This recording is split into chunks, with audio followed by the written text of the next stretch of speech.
Olá, tudo bem com você? Seja bem-vindo ao Enterprise 2020-2025. Aqui quem está falando é o Carlyle do Vale e hoje eu estou aqui para dar os parabéns para você que está participando desse evento 100% gratuito e 100% online. Aproveite que a palestra não começou e compartilhe os nossos links nas suas redes sociais. Lembre-se, aquilo que é bom para você pode ser bom para o outro também. Este evento está sendo realizado pelos departamentos acadêmicos de Administração e Engenharia de Produção da Universidade Federal de Rondônia, do campus de Cacoal, e recebe o apoio de grandes instituições, como o SEBRAE e o SENAC. A nossa grande patrocinadora é a Cicobi Credip, e este evento ele nasceu em apoio ao CERNIC. O CERNIC, que é o Centro de Reabilitação Neurológica Infantil de Cacoal, que sofre por problemas financeiros desde o início da pandemia. Então, se você quiser e puder, faça uma doação em qualquer quantidade no link que está aparecendo no seu vídeo, ok? Antes de iniciar a palestra, é importante passar algumas informações. Logo abaixo você vai encontrar um botão Pergunte ao palestrante e à equipe. Caso tenha alguma dúvida ou queira fazer alguma pergunta ao palestrante, você já pode enviar a sua dúvida, sua pergunta ao palestrante ou à equipe. Depois da palestra, será aberta uma live onde você vai poder interagir com o palestrante, coisa muito rápida, de 15 a 20 minutos no máximo, ok?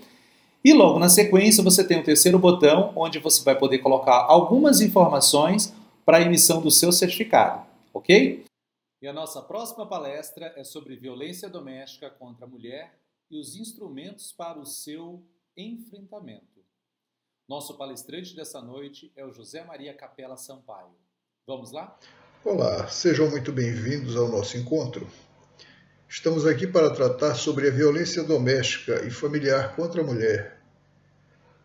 E o fazemos como uma forma de aplicar uma política pública que é prevista na Lei Maria da Penha, em seu artigo 8º, inciso 5º, que considera como uma das diretrizes dessa execução de política pública a divulgação da lei e os instrumentos disponíveis para a proteção da mulher, considerando que a violência doméstica é uma triste realidade mundial e no Brasil não seria diferente. Ao contrário, no Brasil a coisa se agrava a partir de números levantados pelo Fórum Brasileiro de Segurança Pública, cujo anuário recomendo a leitura por ser uma fonte inquestionável de um problema que deve ser abraçado por todos,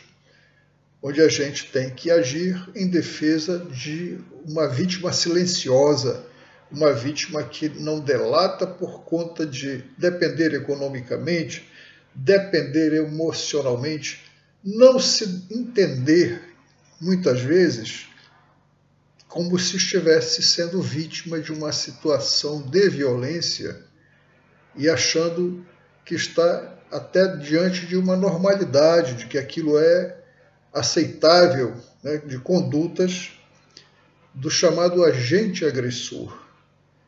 Então a gente precisa realmente agir e se pronunciar a respeito disso para auxiliar essa pessoa, essa mulher que é agredida, né? A vítima sempre será a mulher.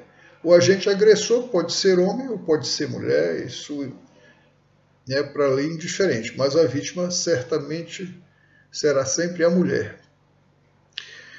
E nessa violência que campeia mundo afora, nos traz uma fotografia muito triste do quadro mundial, onde para cada grupo de 100 mil mulheres, 2,3 elementos, ou mulheres, são assassinadas. No Brasil, um quadro muito mais grave, porque para cada grupo de 100 mil mulheres, 4 são assassinadas, que é quase o dobro da média mundial.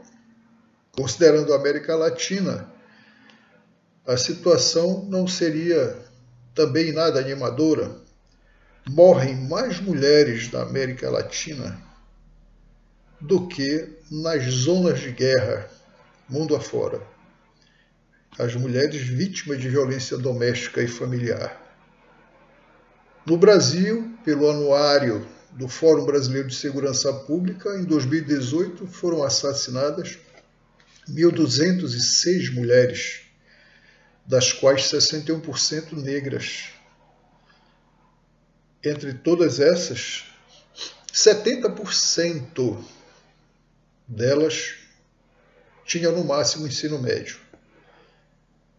Então, é um quadro triste a partir de que as vítimas da violência doméstica, elas são atacadas por agressores que, na sua maioria, 75% deles são conhecidos da vítima, ou são vizinhos, ou são amigos, ou são da própria família. E daí a dificuldade de chegar ao conhecimento das autoridades, aquela intimidação, a dependência econômica, financeira, emocional que envolve o fato, silencia essas vítimas que, no máximo, o conhecimento que chega aos órgãos de repressão não passam de 7,5%, segundo os próprios dados do Fórum Brasileiro de Segurança Pública de 2019. Em 2015, a cada 7 minutos acontecia uma agressão a uma mulher no Brasil. Hoje, 2019, ano passado, eram agredidas a cada 2 minutos. As agressões passaram a acontecer a cada 2 minutos. Quer dizer, então nós avançamos de uma agressão a cada 7 minutos para uma agressão a cada 2 minutos. Nós temos números estarrecedores, como, por exemplo, o número de estupros no Brasil, dentro do quadro da violência doméstica, inclusive, chega a 180 por dia. Dentre esses, 4 meninas de até 13 anos são estupradas por hora no nosso país. Então, é uma situação bastante difícil de se conviver sem tomar uma posição.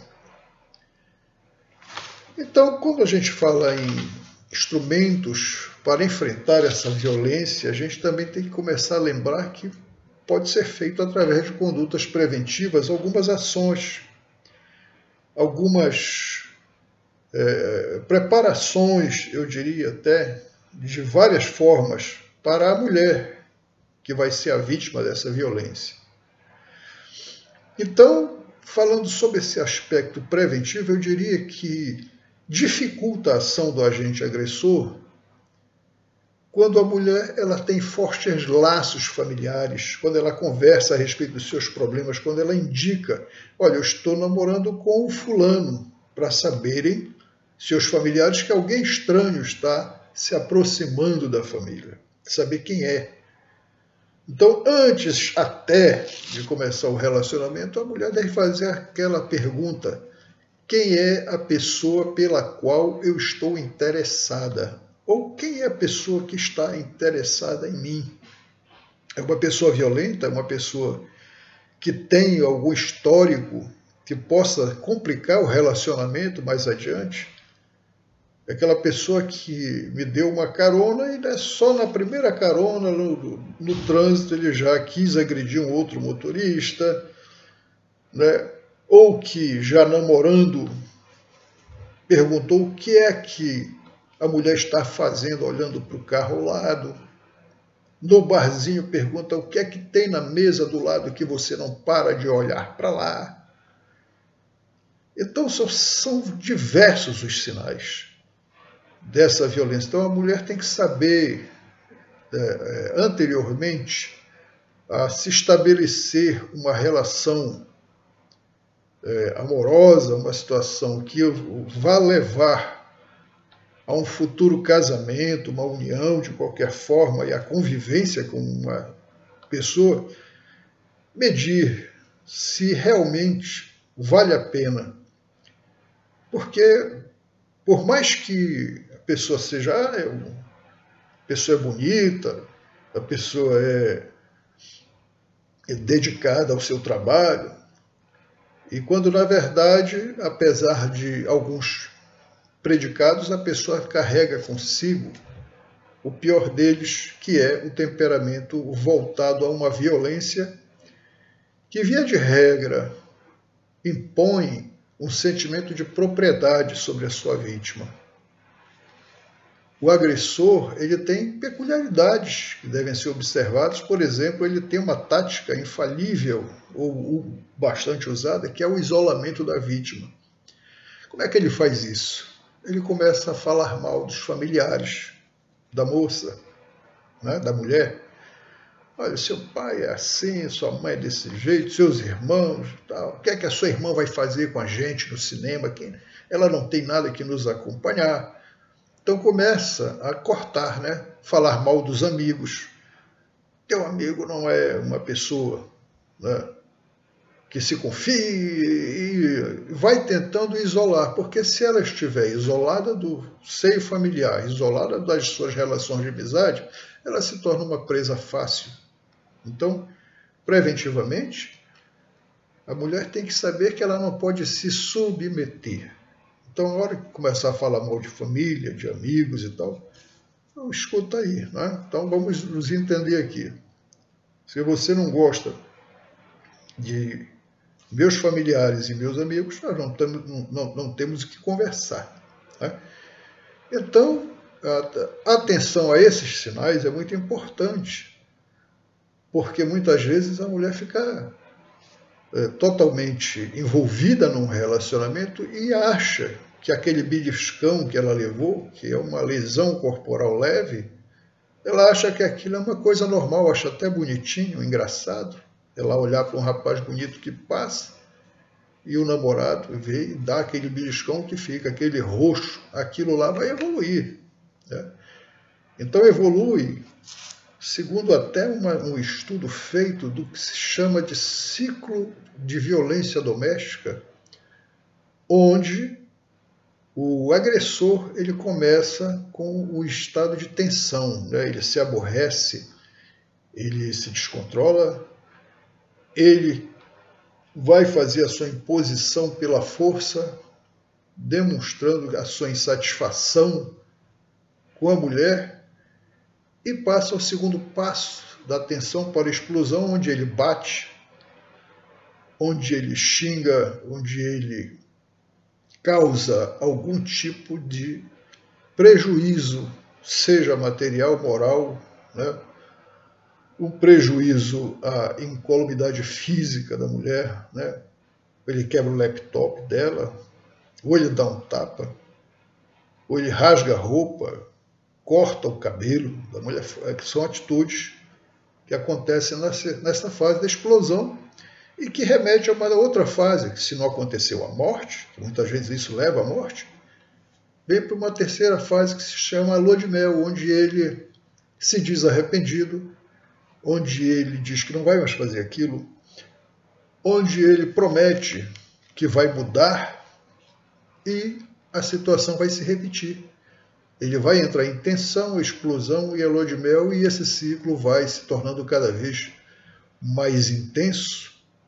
E se a mulher não souber, não perceber que está na hora de cair fora desse relacionamento, de isolar essa conduta, isolar esse agressor, agente agressor, homem ou mulher, seja quem for, ela irá correr sérios riscos e que muitas vezes não se chega a tempo, ou as pessoas que poderiam ajudá-la não chega a tempo de ajudar.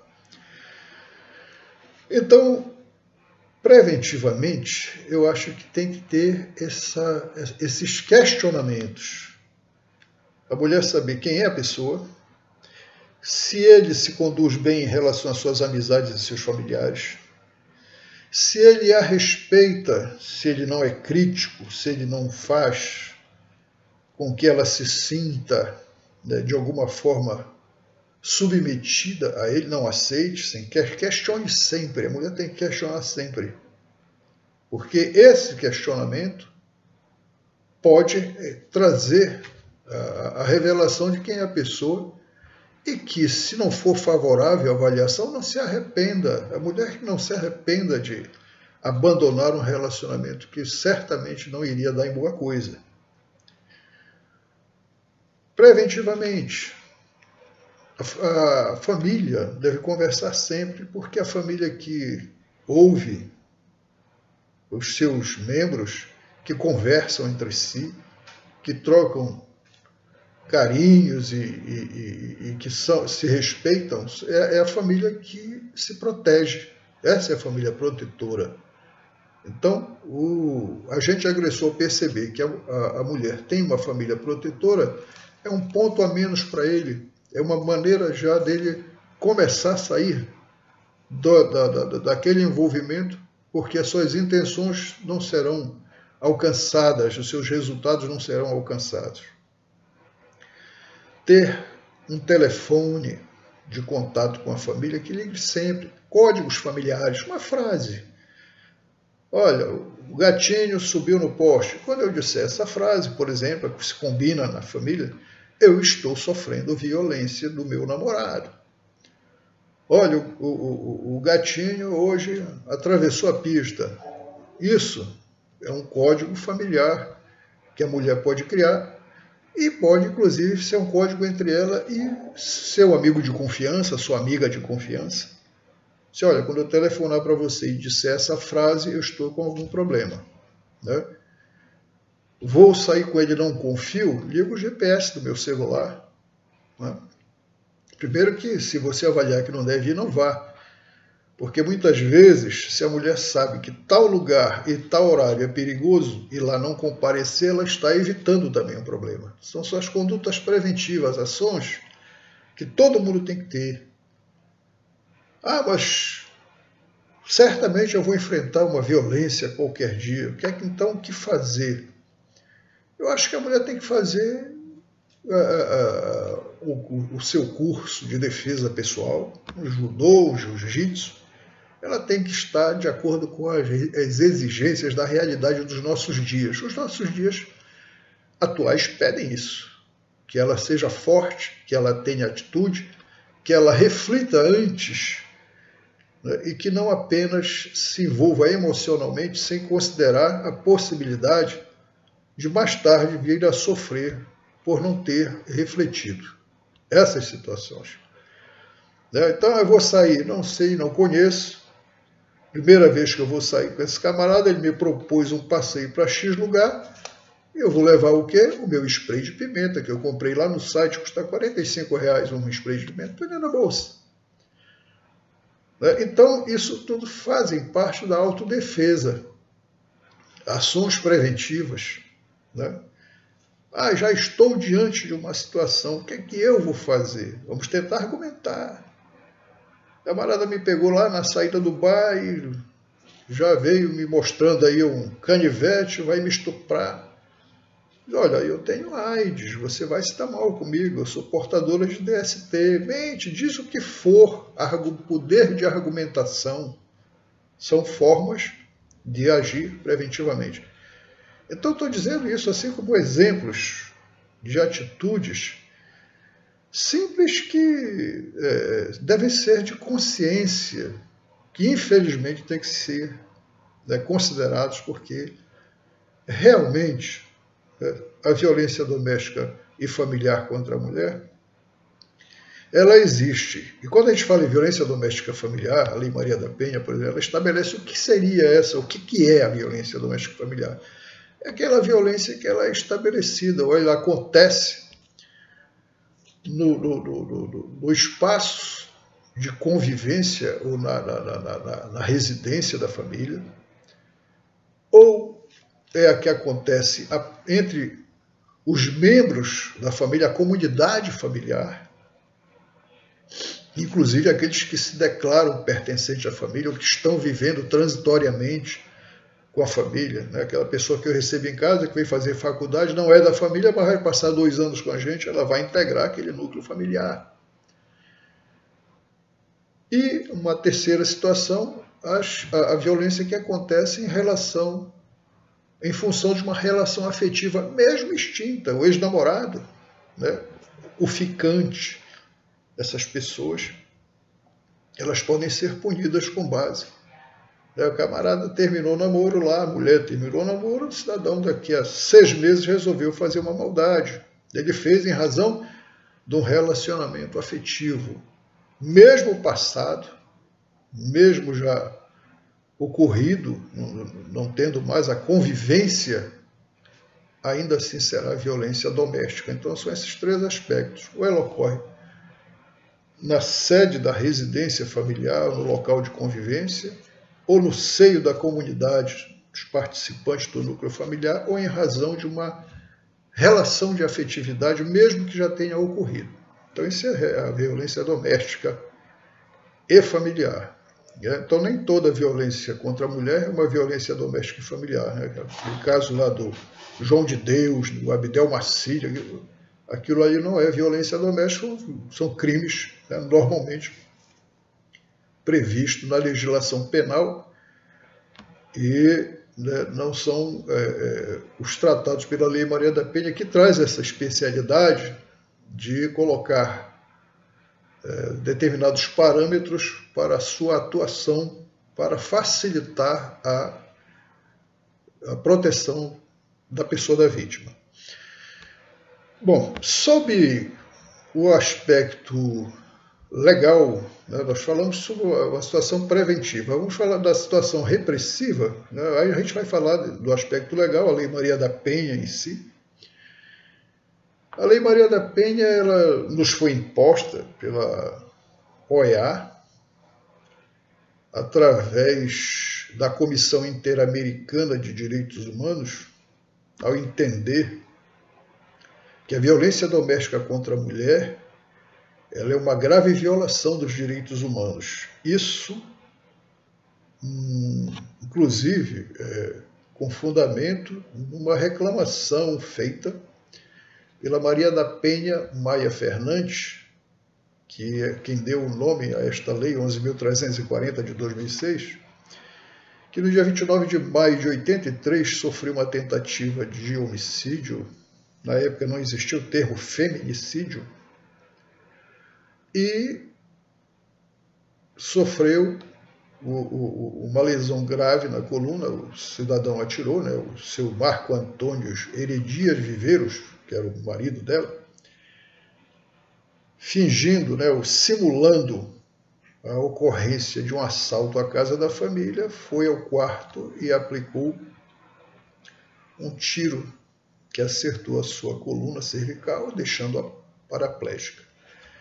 Ela passou 4 meses no hospital. Ao sair do hospital, ele tentou eletrocutá-la no banheiro, quando ela já estava tomando banho de cadeira, sentada numa cadeira de rodas.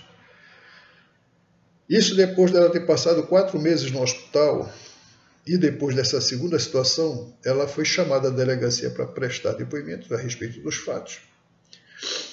E naquela ocasião, o delegado resolveu reinquirir o seu companheiro, o seu marido, e ele entrou em contradição várias vezes, sendo possível identificar que era ele o autor de um crime tão bárbaro e que não havia coisa nenhuma de assalto à casa, que não tinha acontecido nada.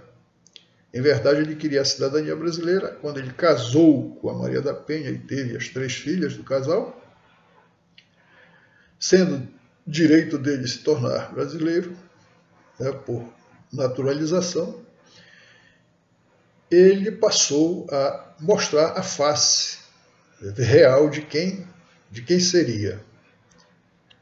Então, o Brasil foi condenado pela Organização dos Estados Americanos porque foi omisso muitas vezes em relação a essa situação da Maria da Penha. Ela sofreu a tentativa de assassinato em 1983, dia 29 de maio. O julgamento só aconteceu 8 anos depois, né, em 1991, e nesse julgamento ele foi condenado, né, o agressor foi condenado, assim como no segundo julgamento, ele saiu com a mesma condenação confirmada, saiu as 2 vezes pela porta da frente do fórum, de braços dados com seu advogado. Isso sustentado pelas brechas da nossa legislação. Ela, na época, se sentindo indignada, né, depois do primeiro julgamento, ela escreveu um livro que é Sobrevivi, Posso Contar. Esse livro foi publicado e 2 ONGs foram até ela e levaram o caso à OEA,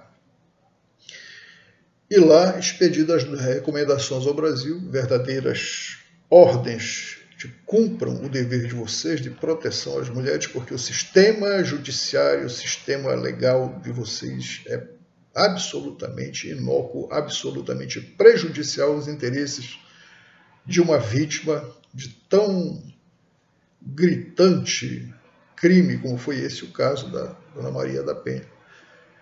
E depois disso, feita essa recomendação, feita a Lei 11.340 em 2006, publicada em 2006, esse cidadão, ele foi condenado, depois da segunda condenação, ele só foi preso 19 anos e 6 meses depois do crime, faltando 6 meses para a prescrição do crime, diz o artigo 109 do Código Penal, que se ele não sofresse condenação ao completar 20 anos, não mais seria perseguido pela lei.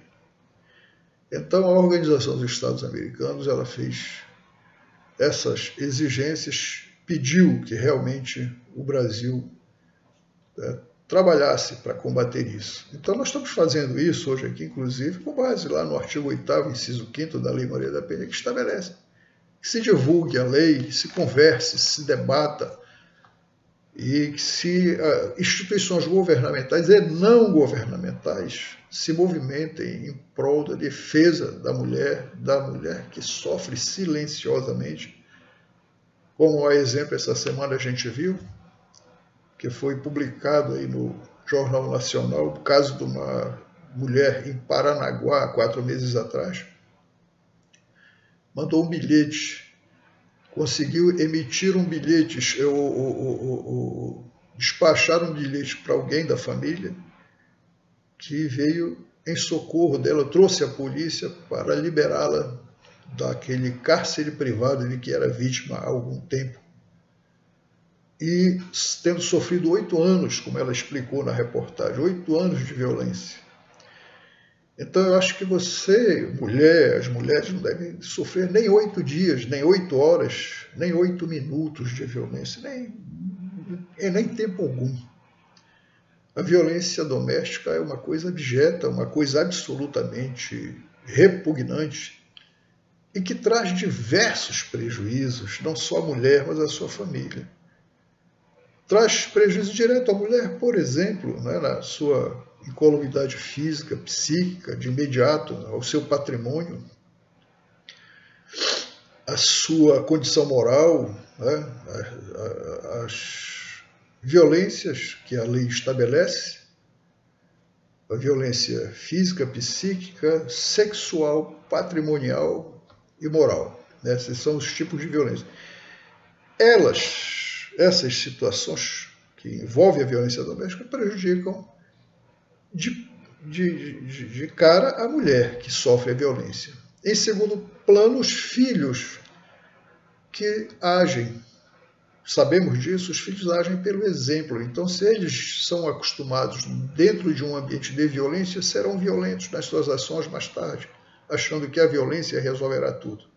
Ou é um bom caminho, ou seria um caminho imediato para resolver alguma coisa. Além disso, a violência doméstica traz um dano psicológico a todos da família, todos os integrantes da família. Ela desfaz os laços familiares e impede o segmento da família naquela configuração que se iniciou. Isso é prejuízo, inclusive, para o agressor, o agente agressor, que também ao ser levado para responder pelo seu crime, ele sofrerá com a condenação, porque será reconhecido como criminoso perante a sociedade e uma pessoa de impossível convivência social, né? Então, uma pessoa que se torna uma pessoa perigosa ao convívio social, uma pessoa que não tem condições, né, de manter laços familiares com ninguém. Então, sofrem todos, né? Então, vendo que essa violência faz estragos de toda a ordem, né? Ela traz o prejuízo financeiro, a cisão do casal, divide o patrimônio e coloca em dificuldade as duas partes envolvidas, né? O marido, a mulher, o companheiro e a mulher, e isso são prejuízos, muitas vezes, determinantes para liquidar os projetos de progressão familiar da mulher, do agressor e dos filhos. Então, o que acontece com o Estado é que ele veio não só trazendo essa lei, que é uma lei muito boa, trouxe várias inovações, o Estado se ressentindo, porque também é vítima. O Estado quando a mulher sofre a violência doméstica, o Estado e a sociedade também são vítimas, né? Nós temos a vítima imediata, a mulher, e as vítimas imediatas, que são o Estado e a sociedade. Nós também sofremos.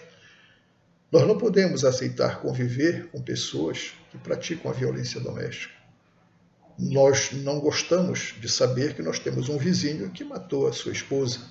Nós não vamos ficar confortáveis nisso. Então a sociedade se ressente, né? O Estado se ressente, tanto que é acionado para a aplicação da lei. E sob essa questão da lei, nós vimos que eles trouxeram, né, os legisladores trouxeram alguns avanços, onde, ao estabelecer, por exemplo, que o agressor é obrigado a indenizar o SUS com as despesas decorrentes do tratamento da mulher vítima de violência doméstica, inclusive aqueles tratamentos que resultem ou possam resultar em gastos com monitoramento da vítima. Então, são despesas que ele vai ter, ele vai ser obrigado pela tabela do SUS, e esse dinheiro que ele pagou não vai acontecer, por exemplo, como acontece nos crimes de dano de um modo geral. O cidadão vai lá, risqueia o carro de alguém ou bate propositadamente, dano doloso.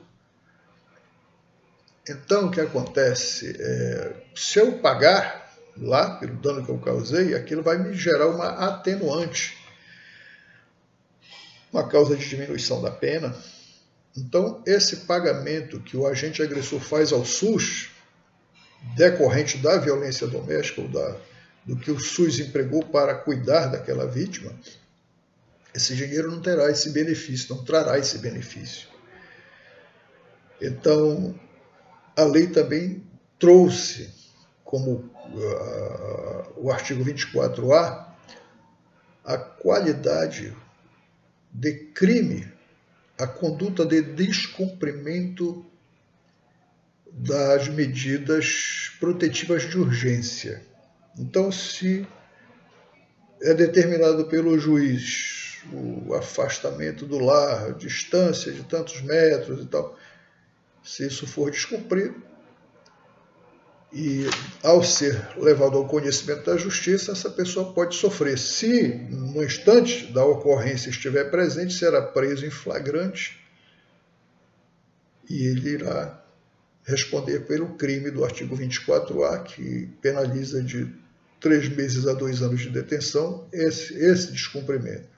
Se não houver flagrante, ele será preso também preventivamente, com base no artigo 303, inciso 3º do Código de Processo Penal, que estabelece que nos casos de descumprimento de medida protetiva de urgência, a prisão preventiva ela é concedida, ou decretada pelo juiz.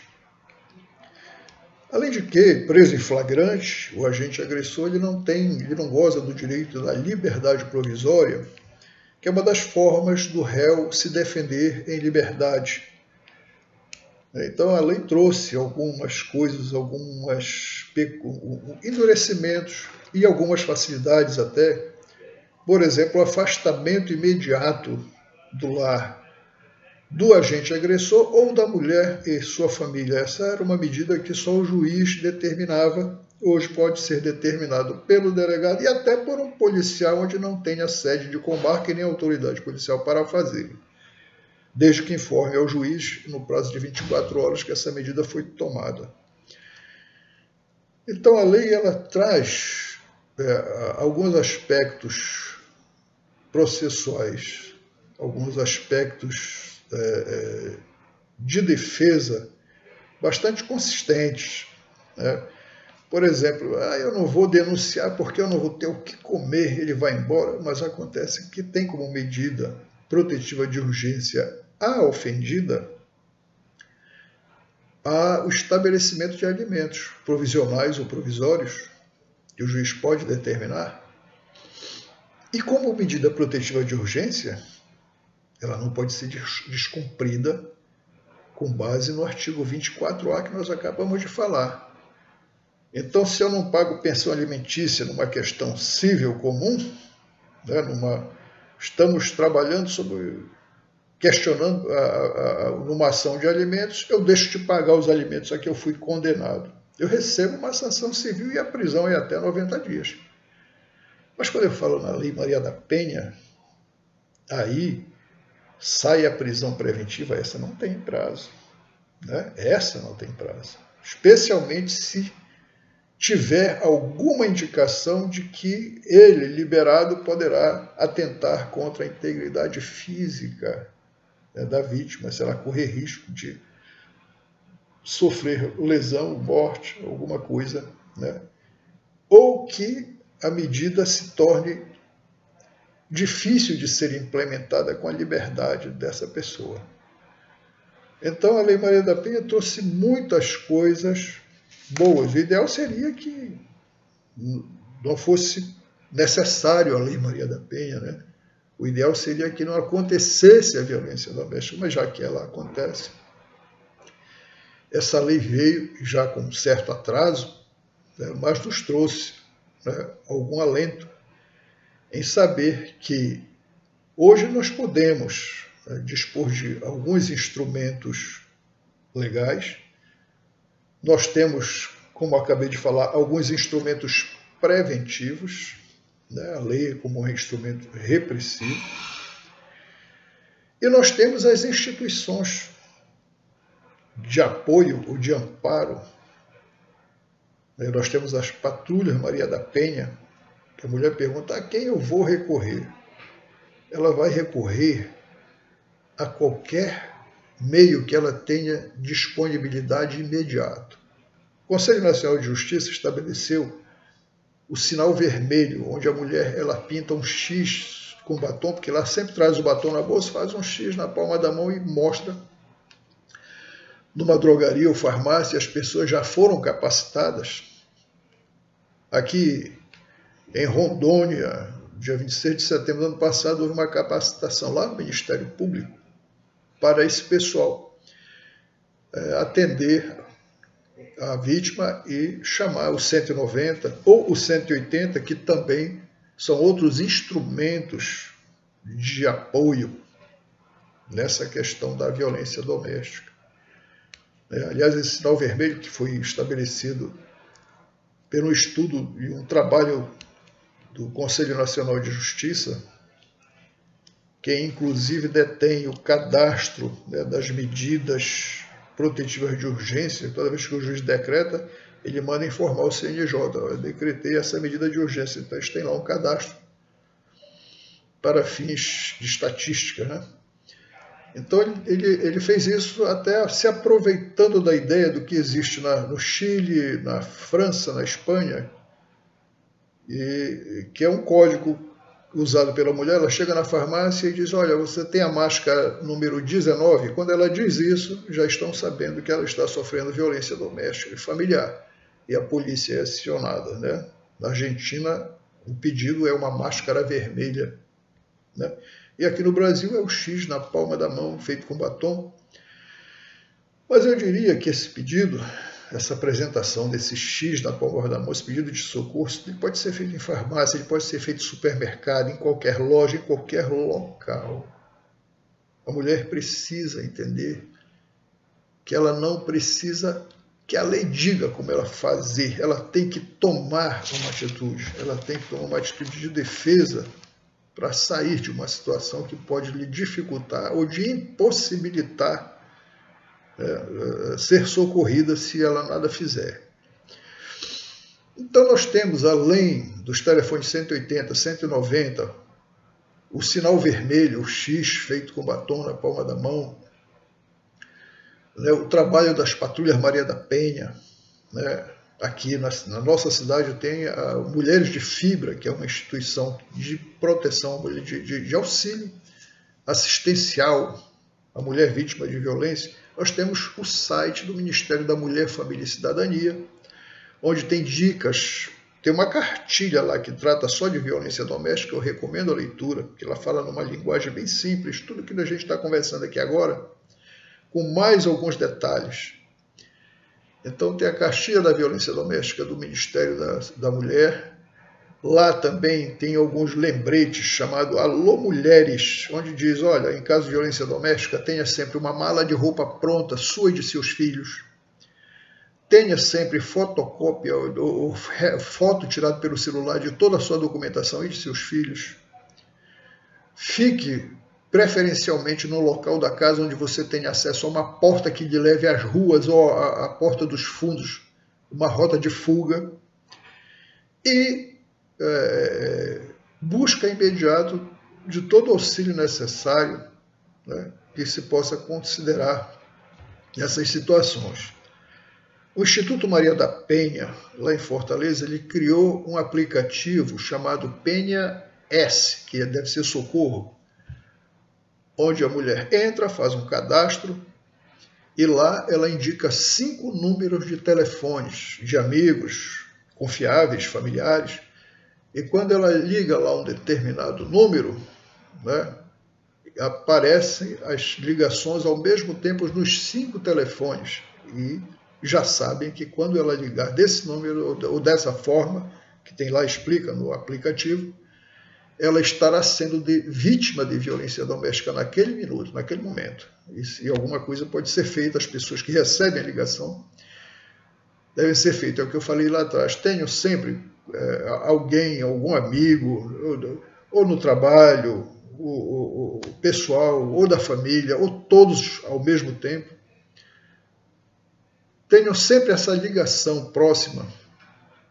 Olha, o fulano tomou uma atitude que eu não gostei. Comentem, né? Porque a pior coisa é dizer que a pessoa é o tempo todo bonzinha e um belo dia ela faz uma bruta violência e fica todo mundo, mas como? Ele não era capaz de fazer uma coisa dessa, isso é impossível. Então diga sempre sim, a mulher deve dizer sim. Quem é a pessoa com que ela está, do que ela pode ser capaz, se ela fez alguma ameaça, se ela teve alguma atitude. Então, não se conformem.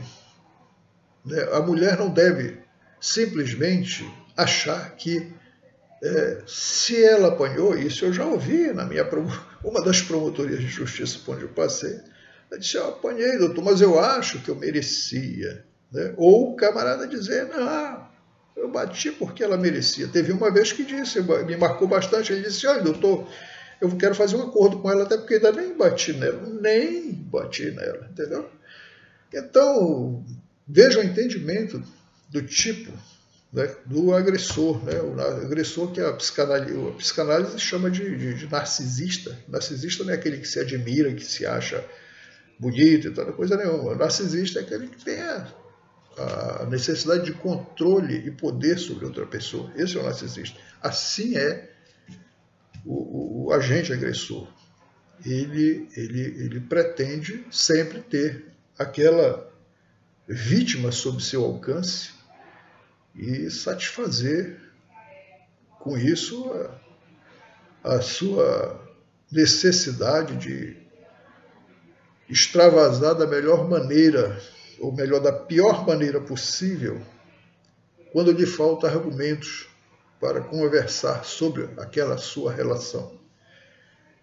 Ele busca sempre aquele estado de fragilidade, tanto é que quando a lei fala na violência doméstica, ela considera que o espírito da lei está vinculado ao fato em que aparece uma relação de afeto, a motivação de gênero e a situação de vulnerabilidade da vítima. Então, seriam assim as condições de incidência da lei, né? Ou os requisitos de incidência da lei seriam a grosso modo, né? Essas três circunstâncias. Então, já finalizando aqui a nossa participação, eu vou me colocar à disposição para perguntas, né, e dizer que nós estamos fazendo essa política pública com a expectativa e a esperança de que as pessoas que nos ouvem, você que está nos ouvindo, replique isto, você leve adiante essa mensagem, conversem em família, entre amigos, nos locais de trabalho, porque o agente agressor ele só será silenciado se ele sentir que ele está sendo observado e está sendo procurado pelas suas atitudes, que ele como se chama, a bola da vez. A mulher não pode mais, a vítima silenciosa, nunca mais. Vamos evitar, vamos salvar, vamos, como diz a mensagem lá daquela propaganda na televisão, atenção aos sinais, porque em briga de marido e mulher todos devem meter a colher, sim, todos. Nós temos que ver os sinais e não ter medo de denunciar, avisar, até porque, vamos dizer que numa situação extrema você tenha que defender a vida da vítima na rua, o marido saca uma arma, uma faca, alguma coisa, você se vê em condições de defender, e se ele levar a pior no confronto desse, você tem o artigo 25 do Código Penal que fala no seu parágrafo 1º, a legítima defesa de terceiros, você estará agindo legitimamente, mas evidentemente que antes disso, a denúncia do que possa estar acontecendo é muito mais importante, porque as questões, quanto mais antecipadamente se possa agir nessas situações, abafadas pela vigilância de todos, certamente nós teremos alguma segurança no meio onde nós vivemos. E eu quero agradecer a atenção de todos e vamos ficar aguardando pelas questões, perguntas que vierem a respeito do tema, as intervenções, as sugestões de todos, não é? Como, por exemplo, lá em Viçosa, Minas Gerais, achei interessante isso. Foi discutida uma lei, eu acho que já foi até aprovada, em que os agressores condenados em razão da Lei Maria da Penha não têm direito a assumir cargos de confiança no âmbito da municipalidade de Viçosa, Minas Gerais. Acho que Pernambuco já teve outra mais ou menos nesse sentido.